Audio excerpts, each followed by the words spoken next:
역시 반 넘었네. 좀 늦었네요. 축구 빠르게 가고 가겠습니다. 사실 뭐 축구는 여러분들 아마 별로 크게 궁금하실 것 같지는 않아요. 오늘 뭐 승승 안 보는 사람도 없을 거고 어쨌든 가능성 면에서 분석을 한번 해보겠습니다. 프랑스 폴란드. 자, 일단은 뭐 다윗 대 골리앗 매치입니다. 다윗 대 골리앗 매치고 JTBC 떴어. 촉본가 보네 약간.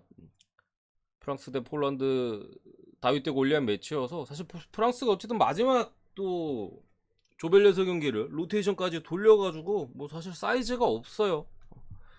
이게 뭐 그냥 일반 승 자체가 부러진다면 그냥 쓰나미일 뿐이고 어쨌든 16강에 접어들면서 조별예선 때는 이변이 상당히 많았습니다만 어느 정도 사실 이변을 낸 팀에 있어서 사이즈는 강팀들을 다 파악을 하고 있다고 생각을 해요. 그래서 그런 부분 조심하고 있고 그래서 어제 특히나 뭐 네덜란드 경기도 생각외로 네덜란드가 미국의 약점을 역습으로 잘 공략하더라고요. 물론 사이즈 자체는 뭐 마이날 만한 사이즈는 아니었던 경기인데 기회를 너무 잘 살렸다. 그리고 너무 완벽한 찬스를 네덜란드가 잘 만들더라. 그런 것들 봤을 때 결국은 이제 프랑스가 쉽게 이길 수 있는 경기라고 생각하고요.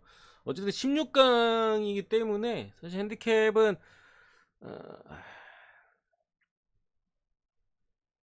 뭐 조심하는 부분도 맞는 것 같아요. 어쨌든 승리하는 게 목적인 경기니까. 다만 그래도 마인 가능성이 높다고 봅니다.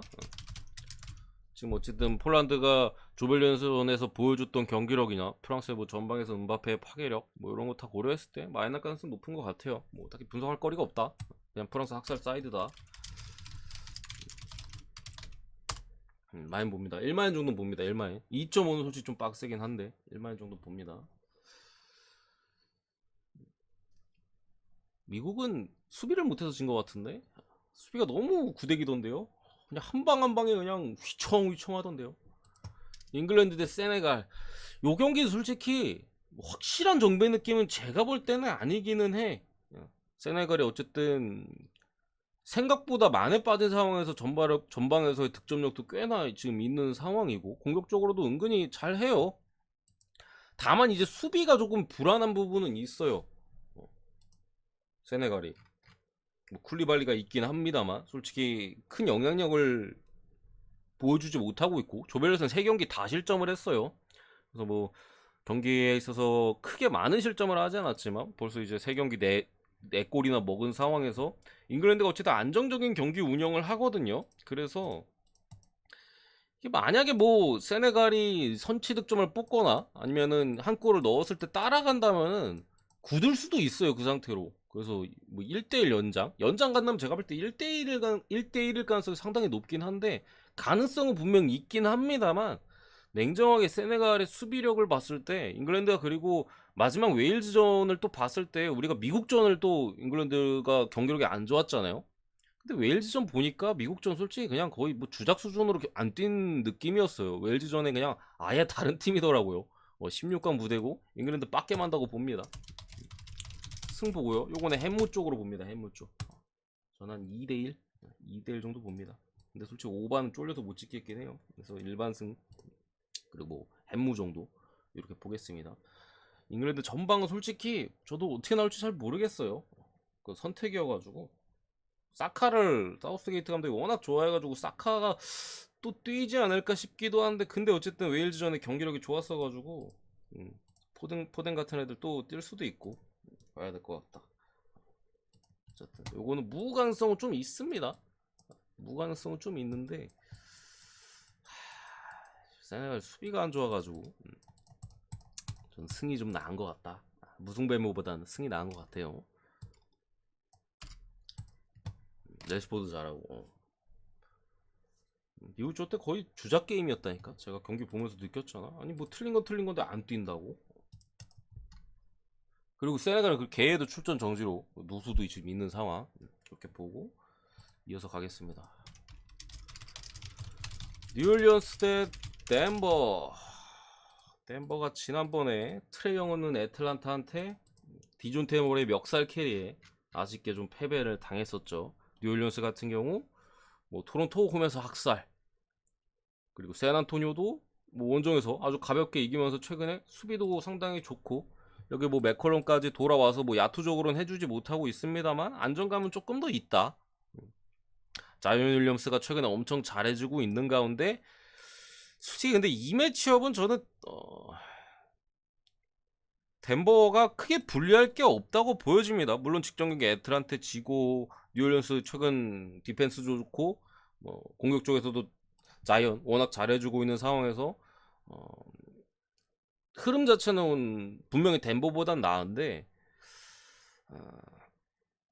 글쎄요, 자이언 같은 경우도 지금 어쨌든 에런 고든이 적당히 막아줄 수 있는 사이즈는 되고 뭐 맥컬럼은 복귀 이후에 야투감은 좀 떨어져 있는 상황에서 이렇게 되면은 다른 선수들이 조금 더 해줘야 되거든요. 자이언이 오늘 직전 경기들만큼이나 찢을 가능성은 좀 떨어져 보이기 때문에 고든이 그래도 버티고 있고 브루스 브라운도 비벼줄 수 있는 선수이기 때문에 벤치의 선수들이나 뭐 맥컬럼이 또 해주거나 아니면 트모삼이 3점을 좀 터줘줘야 되는데 어쨌든 뉴올리언스가 최근 3점감은 많이 떨어져 있어요. 잉그램이 빠진 부분도 분명히 영향이 있을 수 있고 맥컬럼의 좀 전에 말씀드린 슛감 이런 것들이 있는 상황에서 뭐 요키치가 어쨌든 덴버에 버티고 있고 자말 머레이도 점점 올라오고 있는 흐름 속에서 벤치 자체도 벤치는 솔직히 어디가 낫다고 보기엔 좀 그래. 여기 뭐 알바르도 같은 애들도 상당히 좋은 상황에서 덴버도 본스 아일랜드 같은 애들은 그래도 믿을만 하거든요. 근데 저는 굳이 찍는다면은 덴버 쪽 봅니다. 굳이 찍는다면 상성적으로 덴버 크게 나쁠 건 없어 보입니다. 왜냐면 지금 자이언이 핵심인데 막아줄 수 있는 사이즈가 덴버 쪽에 있기 때문에. 근데 뉴올은 요키치를 못 막거든요. 발란슈나스는 못 막아요. 그렇기 때문에 그래도 덴버 쪽. 근데 어쨌든 두 팀이 순위 경쟁을 하고 있는 상황에서 덴버가 원정이잖아요. 좀 빡세긴 하다. 그 정도 느낌 봅니다. 덴버 승 많이. 두 번째 세난드 피닉스가 일단은 미카 브리지스가 GTD에 떠있고 세나는 왜 이렇게 계속 빠져있냐 여전히 빠져있고 뭐 맥더먼도 오늘 못 뛸 것 같은 상황에서 뭐 이렇게 떠있는데 이거는 솔직히 제가 보는 관점은 세난이 최근에 너무 부상자들도 중요 선수들 이렇게 많이 빠져있고 뭐 경기력도 솔직히 개판이에요. 그래가지고 뭐 피닉스 마인을 솔직히 찍어도 누가 뭐라 안 하는 사이즈인 건 분명합니다. 근데 피닉스가 지금 상태가 안 좋아요. 크레이크도 빠진 거 분명히 큰 상황에서 기존의 부상자들 복귀를 전혀 못하고 있고 지금 브리지스도 몸 상태가 좀 뭐 이상하대요. 그리고 선수단 전체적으로 좀 많이 지쳐있고 좀 부상에 대한 이슈들도 지금 많이 있는 상황에서 이거 오늘 경기 다음에 데러스 완전 백투웨이거든요. 저는 그래서 세난 프렘 봅니다. 세나토니 프렘 보고요. 어쨌든 홈이고 화면 조정. 감사합니다. 됐죠? 세나토니 프렌을 보고요. 일반승은 피니스가 한다고 봅니다. 다만 어쨌든 핸디값이 높은 상황에서 일정 자체가 빡빡하고 피닉스 역시도 직전 경기 휴스턴전을 봤을 때 선수들이 몸 컨디션이 안 좋다 보니까 수비가 안 됐거든요. 수비가 안 되는 부분이 있기 때문에 세난이 조금 따라가는 부분 피닉스도 백투백 일정에서 선수들을 아껴줄 수밖에 없고 그냥 제대로 붙으면 학살 사이즈로 봅니다만 귀신 같은 프렌 그런 느낌으로 프렌을 보고요. 솔직히 근데 마인을 가도 할 말 없어요. 어쨌든 피닉스 승 세난 프렌 그리고 다득점 보겠습니다. 233.5 기준점도 높은 게 다득점까지 이렇게 보겠습니다. 질 것 같지는 솔직히 않긴 해요. 아니 세난한테 지는 거는 그래도 그렇지 피닉스가 앞으로 일정이 좀 빡세거든요. 그래서 아껴주는 느낌으로 해서 뭐 귀신 같은 프레는 저는 보긴 합니다. 솔직히 지는 거는 예상이 좀 힘들죠. 세난인데 일반승 해줄 것 같아. 디트 대 멤피스. 일단은 디트 같은 경우 리버스 빠져있고 멤피스도 지금 데스먼드 베인 계속 빠진 상황에서 자이오 윌리엄스가 이제 훈련은 복귀했다고는 하는데 오늘 경기까지는 빠지는 것 같고 아담스도 GTD 뭐 라라비아는 출전 못할 것 같아요. 이런 사이즈인데 디트가 어쨌든 간에 계속 말씀드리지만 커닝햄 빠지고 무서워. 짜딕베이가 어쨌든 벤치 쪽에 들어가면서 조금 주전에서 뛸 때보다는 마진을 좀 덜 갉아 먹고 있는 복귀해서 그런 상황이고 디트가 제가 항상 투빅을 썼으면 좋겠다 했는데 그렇게 쓰고 있어요. 그러면서 직전 경기 이변을 좀 만들어냈죠. 댈러스 원정에서 무려 이제 승리까지 연장 접전 끝에 승리까지 가져갔었고, 그 경기에서 이제 킬리안 헤이즈가 상당히 좋았었죠. 좀 살아난 것 같아요. 이게 갑자기 한 경기 잘한 것도 아니고, 심지어 킬리안 헤이즈는 옛날부터 그렇게 갑자기 한 경기 잘하는 것도 없었어. 그냥 구대기였는데 최근에 활약이 계속 괜찮다가 직전 경기 이제 댈러스전에 폭발을 했어요. 물론 폭발해봤자 20득점 좀 넘는 거긴 합니다만, 어쨌든 야투 효율 자체가 상당히 좋았고, 뭐 보얀이 잘해주고 있는 상황에서 디트가 생각보다 지금 좀 무서운 흐름이다. 근데 6.5 정도를 받았거든요. 물론 자모란트가 무섭긴 합니다만, 이거 아담스도 일단은 걸려 있잖아요. 아담스가 빠지게 된다면은 결국에 높이 싸움에서도 디트가 꿀릴 게 전혀 없죠. 투빅을 쓰는 입장에서 그렇게 되면 뭐 자책주의 안 좋은 모습 중에 하나인 빠르게 또 파울 트러블에 걸릴 수도 있는 부분이고, 그렇게 되는 부분에 있어서 물론 아담스는 GTD긴 합니다만 빠질 가능성도 있잖아. 이게 뭐 라인업 우리가 확인을 할 수가 없는 경기니까 그런 부분 감안한다면은 6.5는 제가 볼 때는 좀 크다고 생각합니다. 6.5 프랜승 보고요. 오노바는 5점 보겠습니다. 디트가 최근에 템포도 좀 빨라졌고, 그럼 멤피스도 솔직히 자모란트가 있기 때문에 득점 충분히 높게 가져갈 수 있다고 보고 5득점까지. 근데 프레임이 조금 더 나은 것 같다, 제가 볼 때는. 디트의 기세가 프레는 왕제 복귀했다 지금. 그리고 네 번째, 요거는 저 잘 모르겠어요. 일단은 어쨌든 브루클린이 직전 경기 솔직히 토론토 상대로 가볍게 이겼죠. 그 뭐야 벤치 쪽에 그 TJ 워렌 복귀해가지고, 복귀하자마자 야투 시도 자체도 상당히 많았고 효율이 그렇게 나쁘지 않았어요. 확실히 조금 도움을 주고 있는 흐름에서 보스턴이 한풀 흐름이 꺾였고, 테이텀이 그냥 3점이 하나도 안 들어왔어요. 보스턴이 최근에 엄청나게 좋은 모습이 있었던 게 3점이 꾸준히 잘 들어가면서, 근데 공격에서도 불이 붙으니까 막을 수가 없었거든요. 3점 들어가 3점 수비도 해야 되는데 움직임 자체 선수들이 스페이싱이나 이런 거 워낙 잘 되니까 막을 수가 없었는데, 직전경기 3점이 안 들어가면서 그래도 공격적으로는 솔직히 그렇게 뭐 저조했다고 보진 않습니다. 어쨌든 마이애미한테 홈에서 덜미를 잡혔고, 스마트도 지금 GTD 떠있고, 이런 부분 봤을 때 저 굳이 보면은 브루클린 프레, 근데 솔직히 못 찍겠다. 굳이 보면 브루클린은 어쨌든 히어로볼 뭐 듀란트나 어빙이 상당히 무서운 가운데, 최근에 그래도 다른 선수들이 좀 살아나준 게 크다고 생각을 해요. 얘네 둘이 직전 경기 뭐도 그렇고 그렇게까지 득점에 있어서 1선에 서지 않았음에도, 뭐 조에리스가 불과 한 2주 전까지만 해도 구기같이 못했는데 이제 좀 부활을 야투적으로 한 모습이고, 뭐 클렉슨도 어느 정도 해줬고, 벤치에 또 복귀한 워렌 같은 애들이 어느 정도 볼륨을 뽑아준 그림에 있어서 그래도 굳이 보면은 브루클린 프렌 쪽을 봅니다. 보스턴이 우리 일정도 좀 타이트한 상황에서 좀 지친 느낌이 지금 좀 나긴 해요. 진작부터 좀 나긴 했는데 워낙 화력이 좋아가지고 버틴 느낌이라고 저는 생각하거든요. 그래서 굳이 보면 이렇게 봅니다. 보스턴 일정도 빡빡하고 좋아 보이진 않습니다. 저는 진짜 뉴욕은 잘 모르겠어요. 잘 모르겠는 팀이 애틀란타, 뉴욕, 또 한 팀 어디 있는데 기억이 안 나네. 근데 요 두 팀은 제가 솔직히 잘 모르겠다. 잘 모르겠어요. 그래서 일단은 클리브랜드가 여전히 알렌이 빠져 있고 디네이드도 빠져 있어 이거. 근데 뉴욕이 오늘 백투백이에요. 근데 3.5 받았어요.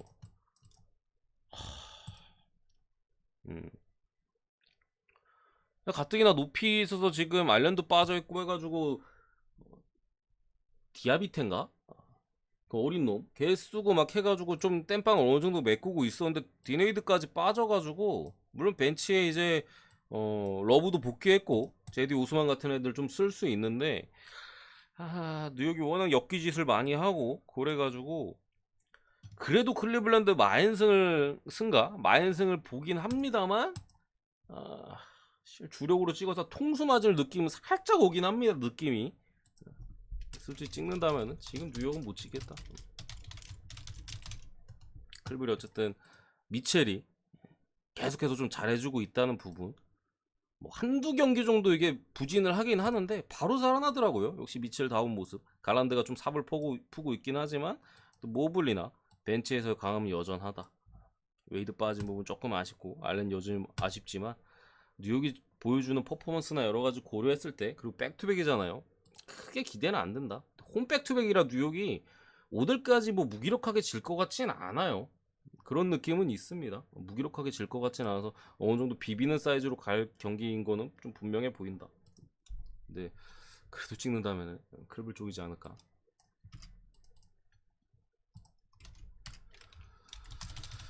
이 경기도 조금 그렇죠. 세크가 일단은 백투백이에요. 백투백인데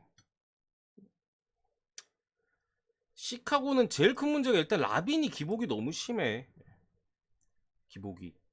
그러니까 이번 시즌, 원래 지난 시즌만 해도 라빈이 뭐 꾸준히 해줬었는데 이번 시즌은 물론 한번 자극받고 조금 날뛰었던 적은 있습니다만, 지난 경기 레이커스 전에 보여줬던 모습은, 레이커스에 골스 전에 보여줬던 모습은 솔직히 좀 충격적이었어. 너무 못하더라. 다른 선수들이 조금 해줄 줄 알았는데 결국 라빈이 못하면 세크 상대로 활약전에서 밀릴 수밖에 없거든요. 백투백인 부분은 있으나 오늘 솔직히 클리퍼스 원정이고 오늘은 홈이에요. 내일은 홈이에요. 그런 부분이 있는데 클리퍼스 상대로 솔직히 일찍 가비지가 났던 부분도 있고, 그런 거 감안했을 때 저는 세크 쪽 봅니다. 세크 승, 세크 마인 쪽. 지금 시카고는 좀 믿음직스럽지 분명히 않다. 드로잔 같은 경우도 점점 조금 힘에 붙이는 모습은 분명히 있고, 라빈 같은 경우도 저희는 아쉬운 부분, 다른 선수들이 해줄 놈이 없어요. 굳이 따지면 부세비치 하나 있는데, 어쨌든 특히나 이제 시카고 같은 경우가 서부만 만났다 하면은 두들겨 맞는 모습들.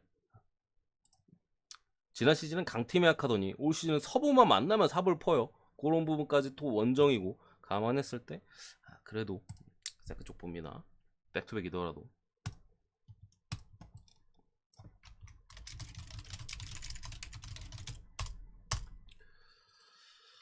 워싱턴 대 레이커스인데, 이런 경기는 사실 GTD만 좀 보고 가면은 좋은데, 르브론이 지난 미러키 전에 이제 발목 쪽에 좀 문제가 있었죠. 그래가지고 일단 GTD에 떠 있고 출전 여부를 확인할 수가 없어요.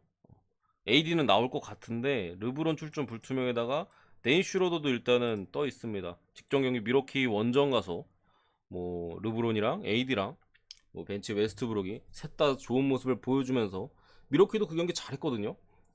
진짜 레이커스가 잘해서 이겼던, 미러키가 못해서 레이커스가 승리당한 경기가 아니라. 그래가지고 레이커스가 앞으로 조금 솔직히 기대가 되는데, 워싱턴이 지금 당장 그렇게 강하지도 않고, 솔직히 르브론 나오면은 잡는다는 마인드긴 해요. 근데 배당 보니까 안 나오는 느낌이야, 르브론이. 그리고 앞으로 레이커스가 또 동부 원정 계속 일정을 치러야 되기 때문에 좀 아껴주는 느낌이어서 조금 고민을 했는데, 그래도 레이커스 쪽 보는 게 맞는 것 같아요. 어쨌든 지금 레이커스의 가장 잘하는 선수는 당연히 AD잖아. 르브론도 뭐 르브론 역할을 본인이, 물론 인디애나 좀 말아먹긴 했습니다만, 그 이후 경기에서 잘해주고 있긴 했습니다만, AD가 지금 너무 잘해주고 있다. 레이커스가 AD에 대한 세팅 자체도 준비가 좀 잘 돼 있는 최근의 모습이고, 이런 부분 봤을 때 저는 그래도 레이커스 역배기도 하고 레이커스 프라이 이런 사이즈 봅니다. 조금 불안한 게 쿠즈마가 날뛸까봐 조금 불안하긴 해. 저는 항상 이런 거좀 날뛸까봐 조금 무서운데, 어차피 미리 찍어야 되는 부분이 있어. 르브론 좀 나오기를, 슈레더나 르브론 좀 나오기를 좀 기도하면서, 분위기도 좋고 워싱턴 정도는 뭐 안 나와도 솔직히 할만하다는 마인드고, 그런 부분들. 포틀 대 인디애나. 일단 포틀 백투백이고, 인디 같은 경우 최근에 분위기가 안 좋아요. 그러니까 인디애나 특유의 이제 포가드 시스템이 좀 지쳐있는 느낌도 나고요, 인디애나가. 그러면서 이제 슛감이, 인디 경기 항상 그 소리를 하잖아요. 워낙 가드들을 기용을 많이 하는 지금 미칼라이 감독이고, 또 슛감이 워낙 중요하다 보니까 흐름이 꺾이면 솔직히 배팅 못해, 인디는. 슛 흐름이 꺾이면.